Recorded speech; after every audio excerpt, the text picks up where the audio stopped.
everyone. How are you tonight? My name is Debbie Dobbins. I had this idea, why not just say that this is about wealth? This is a spiritual idea around wealth, and it's a conscious idea around wealth. It's a scientific idea around wealth, and it's a philosophical idea around wealth. And so why don't we just call it wealth? So I decided that wealth you, or you are wealth, or wealth are you, is a really great way to start off the new year. No matter what kind of business you're in, everyone's looking for wealth. They're either looking for it through clients, they're looking for it for money in their bank account, they're looking for it from more time off, they're looking at it from a perspective of, let me be happier. So I want to talk about that tonight, and I want to be really just focused on this idea of wealth, because if you don't have a mindset of wealth, frankly, wealth doesn't show up.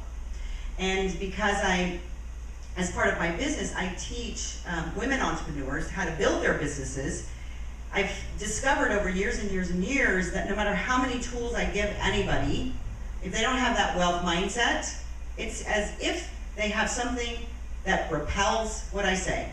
It bounces completely off of them. So whether you are an entrepreneur, or you are a wannabe entrepreneur, or you are leading your own life, these principles all apply. They're principles about wealth. And so what I wanted to do was take 52 weeks of every Wednesday of just focusing on wealth.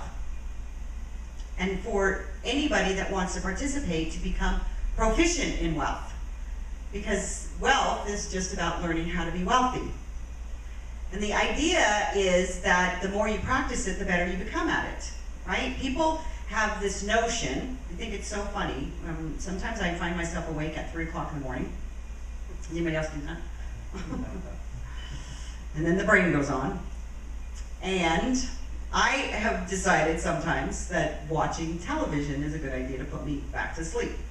And at 3 o'clock in the morning, I don't know if your television does this, but it's infomercial time. And there's so many times, even now, I mean, even during the real estate downcline, there was this conversation with people teaching you how to make money in real estate.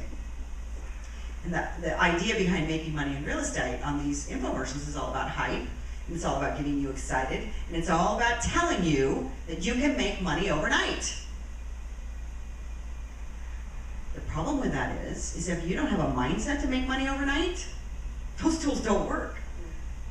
It doesn't matter if they're good or they're bad tools, because I'm going to tell you that they probably have good tools in some of those seminars, being, having that profession at one point in my life. The fact is, though, what you want to do is begin to create this mindset of wealth and become proficient in it. So if you become proficient in wealth, and the ideas of wealth, and the teachings of wealth, then you're going to be wealthy. And you know what? I can guarantee it. Now, the question is, do you want to do it? And before you answer, my next question is, do you want to stay focused enough to do it?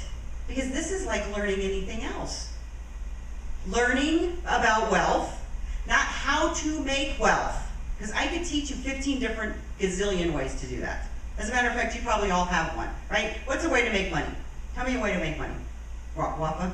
Well, working. But what kind of profession could you make money in? Real estate. What kind of profession could you make? Any profession. I don't know. You can make money in, I could teach you how to make money in anything, right? That's not the problem. The problem is that people have all these excuses about why they don't make money. So maybe that's an easier question for me to ask you. What are the excuses why? You don't even have to tell me yours. Tell me somebody else's, because it's so easy to see other people's excuses, right? Tell me an excuse why people don't make money, Waka. You have to work hard to make money. Why do people not make money, Devin? Self-worth. Self-worth. Why don't they make money? No ideas. No ideas. What else, Pete? Why don't they make money? They're not motivated to. They've got all their excuses from their past. Right. They got all these excuses, right? We can make a list of excuses from I'm not good enough, I'm not old enough, I'm too old, I'm too fat, I'm too skinny, I don't have an education to do what it is in my business. And the fact is that all of those excuses, every single one of them, somebody else took the same excuse and did something else with it, like made money. So I want to talk about this idea of a wealth consciousness and being proficient in it by starting the conversation of how your brain actually works. Because I'm going to tell you, I am so into science. I heard this guy, Dan Coyle, that I'm going to talk about. He wrote a book called The Talent Code.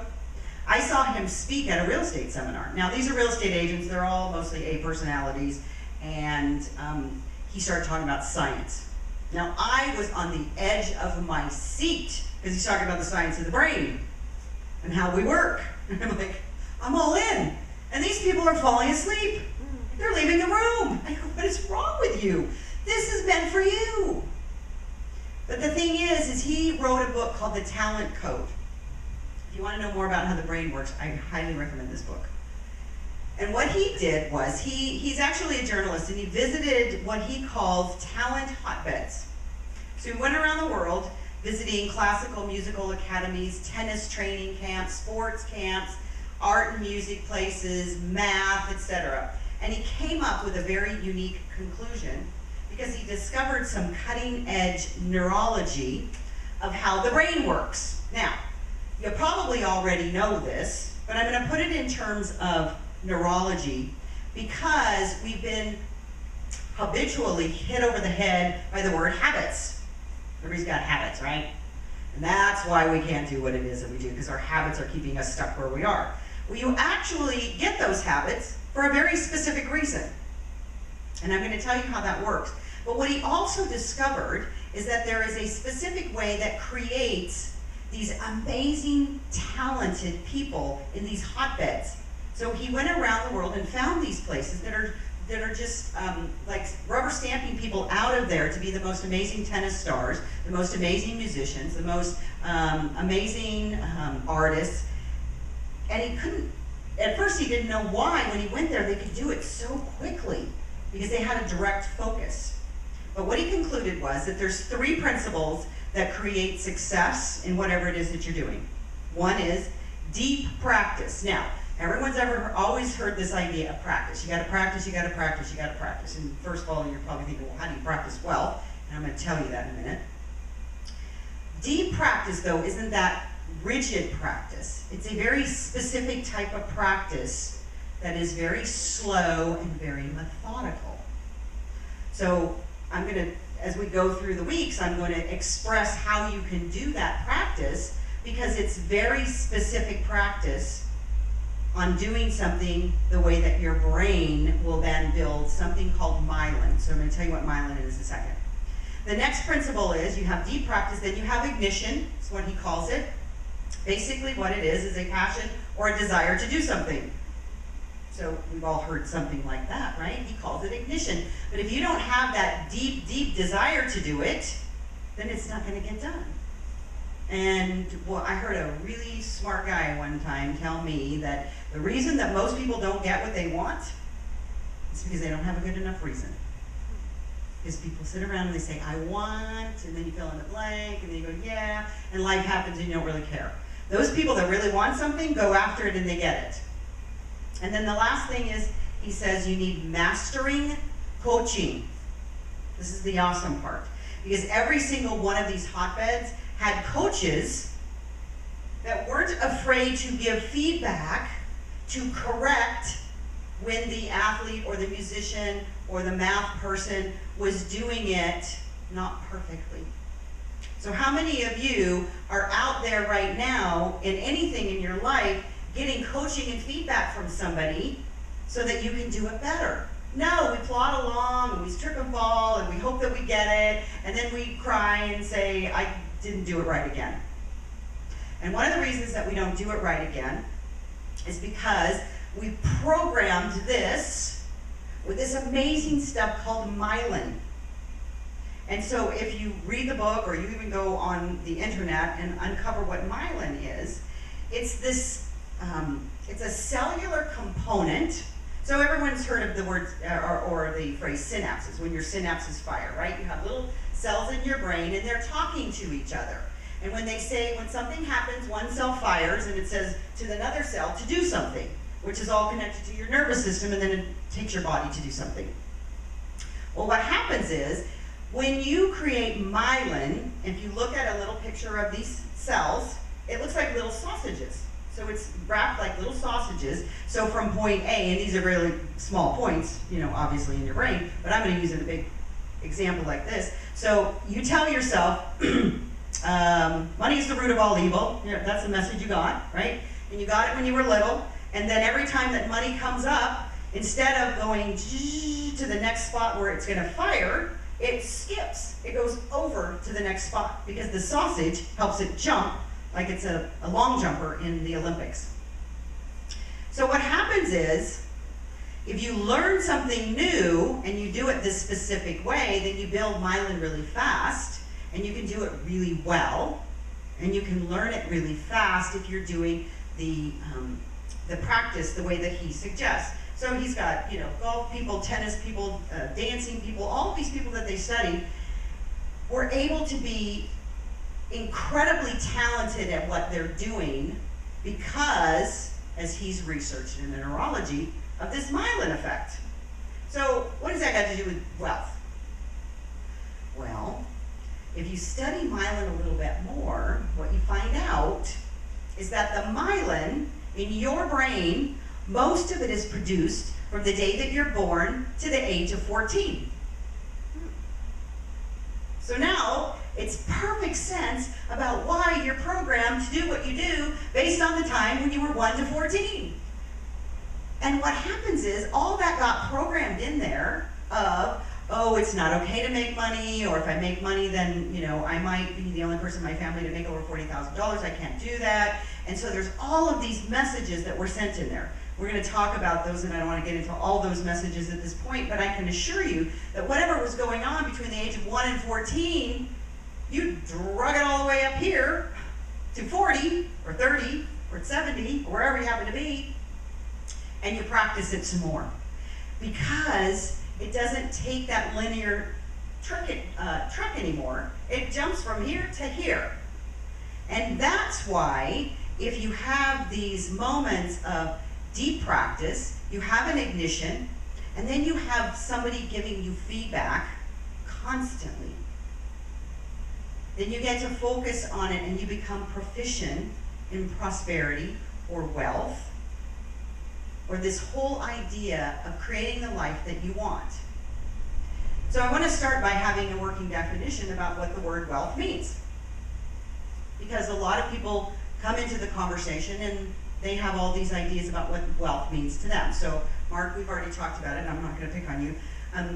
Pete, what do you think of when you think of wealth? What does that mean, or what does that conjure up for you? Well, to most people it'll mean money, but you're going to have your inner spirituality. If you don't have personal wealth, you're not going to have monetary wealth, even if you have a lot of money. Right, okay. So wealth is simply an abundance of resources, whether spiritual or physical or material. Right, okay. Stephanie, what does wealth mean to you? It means freedom. Freedom. Freedom of choice. Right, A lot of choices. right, freedom. So the word wealth actually comes from an old English word wheel, well, W-E-A-L. And that word is defined as well-being, prosperity, and my favorite, happiness. Right? Isn't that all we all want, is to be happy anyways? If we think about it, the car makes us happy, the kids make us happy, well, some kids make us happy. The big house makes us happy, all of those things that money buys. The TH on wealth means a condition of. So wealth literally means a condition of well-being, prosperity, and happiness. Well, that's great. So what does that mean? We don't need money? Well, no, but I want to keep this a conversation about wealth and prosperity because, as you said, wealth comes from a lot of different places. And most of all, it comes from happiness. And they say that money can't buy you happiness, but happiness can draw you wealth, which is really cool. So think about happiness for a second. What the heck is that? What makes you happy? What makes you happy? Being healthy, Being healthy? surrounded by loved ones. Devin, what makes you happy? Yeah, contentment. Contentment. Mark? So Okay. Yeah. So an interesting statistic, and I invite you to watch this TED Talk. One of the things that makes me happy is to watch a TED Talk a day. It's like taking a great pill. Because their motto is thoughts I'll let you find it out because just go to TED.com. But there was a woman that did research on body language. She's a cultural psychologist. And what makes people happy. And the fact is that you actually can do stuff with your body. You don't need money to be happy, by the way, just FYI. But that you can actually create happiness in your own experience through what? This thing, right? We all think it's going to be from the outside in and it's from the inside out. The fact is, though, the happier you are, there's also, we can do scientific research on anything these days. There's research that shows the happier you are, the more people want to give you money. They've actually done that study. So, what's the key there? We have to learn how to be happy. We need to change this myelin up here that says I'm not happy, because there's a lot of conversation that goes on throughout your day that shows you or tells you that you're not happy. Have you noticed that? From time to time, not every single minute. I'm not suggesting that you're depressed, although there are people that are depressed. The fact is that all those conversations that we're having telling us that we don't have what we want is a form of unhappiness. And so the study was very interesting about what makes people happy. 50% of your happiness is based on your inherited experiences, right? So what came from that family experience, once again, that myelin comes into play, because from age 1 to 14, you were setting down the foundation of what it looks like to be happy, what it looks like to have money, what it looks like to be wealthy, how people respond to it, and you brought all of that forward. So 50% of your happiness is basically your genetics, right? It came from your family, friends, and all those people you hung around with from 1 to 14. 10% of your happiness is based on money and success and all the trappings. 10%, which is not very big. Although if you speak to most people, I would suspect that the general feeling from a lot of people is that 10% is not what's making them happy, right? So the 40% that's left, where does that come from? You. And how you intentionally show up in the world. So to me, that's good news. 40 out of the 60%, I got control over. Now I might not have 10% over the money part at any given time. You can, depending on what you're doing and what your mindset is. Although 40%, I've got complete control over of how I show up every day to be happy because of my intentional choices moving forward. So I think that's pretty good news. So what do we do with all of that information? Well, this wealth component, this idea that you become proficient in wealth, is that you decide that you are going to follow the learnings. And I think, I don't know if I wrote it down. Dan Coyle says, greatness isn't born, it's grown. So what you do is you grow your own wealth consciousness so that you bring more wealth into your experience, whatever that wealth for you looks like. Because wealth, as we just discovered, is not about having more and more and more money. It's about having the experiences that create the happiness for you. And then as you do that, you actually create more wealth to come into your experience. If you're in business, those qualities attract clients.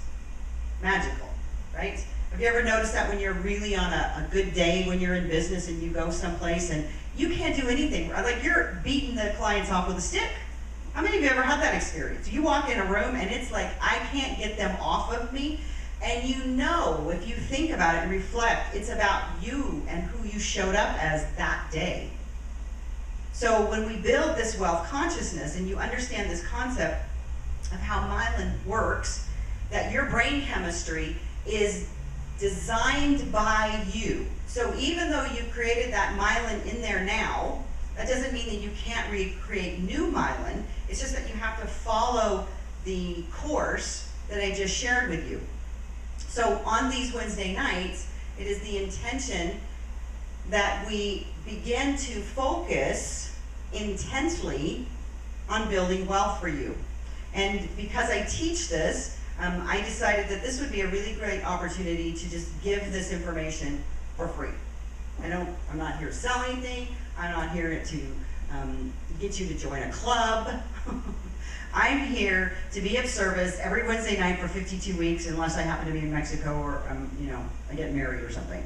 So the idea behind it is that for 1 hour, we're going to focus on a particular topic when it comes to wealth and your mindset. And I want, by the end of at least 3 months from now, I want 100 people sitting in here so that we can build a consciousness that brings back the idea of wealth in our community and in our world. Because this whole conversation that's going on about that everybody's broke and poor and woe is me, I am just tired of hearing about it.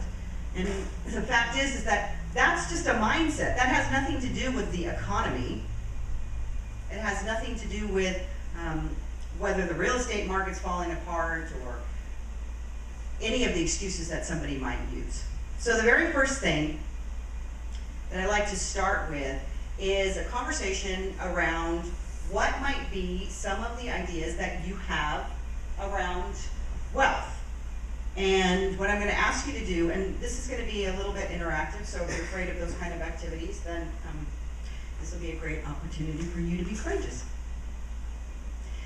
What I'm going to do is I'm going to ask you to begin to reflect, because what happens is if you reflect on what it is that happened for you when you were 1 to 14, you begin to reflect on some of the ways that you think about money or wealth in this particular moment.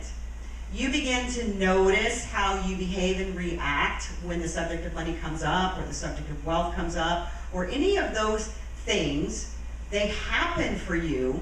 Those are just perfect opportunities to observe what's going on for you and then say, that's interesting. Do I like that or do I want to change it?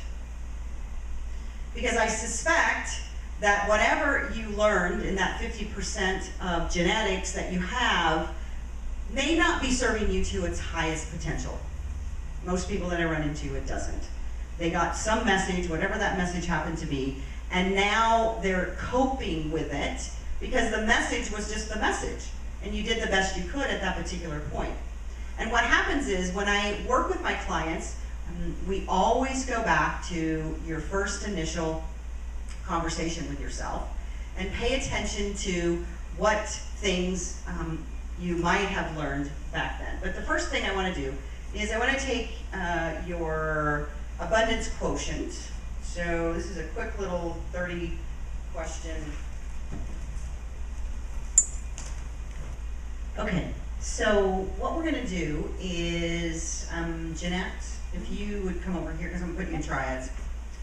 And Meryl, if you, and Devin and Wafa, and Stephanie, I'll just sit with you, and Lenore, if you would just come and be in a group up here, and then we'll just have that. So what I'd like for you to do is, with your group, I want you to just share some of the insights that you had about just looking at this quotient, about where your wealth quotient, your prosperity quotient is, an insight that you might have had just by filling that portion out, and what it is that you feel like is the biggest challenge that you have in overcoming any of the ones that were a 1 or a 2. Okay? So, number 1, what is an insight that you might have had, and what is the biggest challenge that you have with any of the items, just pick one, that you marked as a 1 or a 2. Okay? Anybody need further instructions on that? Okay. So the purpose of the interaction will always be for you to get information. And the more information you get and the more feedback that you get, remember I said part of the 3 criteria are the practice and the ignition and the mastering coaching. I love that terminology. It's not master coaching, like I could coach you, and yet mastering coaching is about getting information from people that are on the same path as you. That's why I am envisioning that this group is 100 people, because with 100 people in this room, bring your friends, you get feedback from more than just me. I mean, believe me, I love to stand up and talk for a living. It gives me more joy in life than anything. And yet, the energy that you create with other people that get to see, your shit, the better it is. Because that's all it is. It's just this false belief, this programming that's up here that's telling you you have to do it this way. So, since I was just with Stephanie, do you mind if I share